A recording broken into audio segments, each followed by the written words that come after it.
500 కోట్ల రూపాయలతో సుమారు 600 పడకల హాస్పిటల్ ఏదైతే 2 సంవత్సరాల క్రితం పల్నాడు నడిబొడ్డులో పిడుగురాళ్లకు అతి సమీపాన బ్రాహ్మణపల్లి గ్రామం కామైపల్లి రెవెన్యూ విలేజ్ లో మరి ఈరోజు మనం చూస్తున్నాం. ఒక బ్రహ్మాండమైన మెడికల్ కాలేజ్ హాస్పిటల్ అతి త్వరలోనే రాబోతుంది.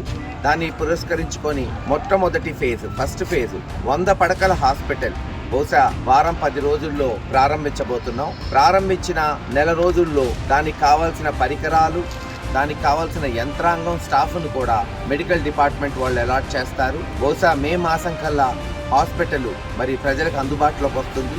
ఈ 100 పడకలే కాదు, అంచెలంచెలుగా వచ్చే 6 నెలలు, నేను చెప్పేది వచ్చే 6 సంవత్సరాలు కూడా కాదు, వచ్చే 6 నెలల్లో ప్రతి 2 నెలలకి 100 పడకలు చేసుకుంటూ పోయి వచ్చే 6 నెలల నుంచి 9 నెలల్లో మనం సుమారు 600 పడకల హాస్పిటల్ మరి అందుబాటులోకి తీసుకురాగలుగుతాం.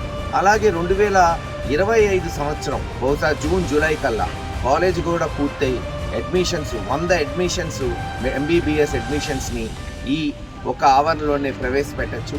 ఇలా 2-3 సంవత్సరాలలో దాదాపు 4-5 సంవత్సరాల్లో 500 మంది మరి ఎవరైనా సరే చదువుకోవడానికి, బాలికలు బాలురు ఎవరైనా సరే MBBS వైద్య విద్యని చదువుకోవడానికి ప్రాంగణంలో అన్ని వసతులు కల్పించబోతున్నాం.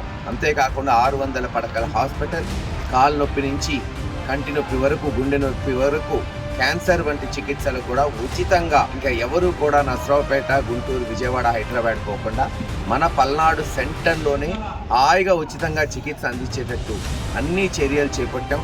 మరి ఇంత బ్రహ్మాండమైన ప్రాజెక్టు 2 సంవత్సరాల్లోనే ఇంత త్వరగా నిర్మిస్తున్నందుకు మెగా ఇంజనీరింగ్ వారికి, అలాగే మెడికల్ డిపార్ట్మెంట్ వాళ్ళకి అందరికీ కూడా పేరు పేరున ధన్యవాదాలు.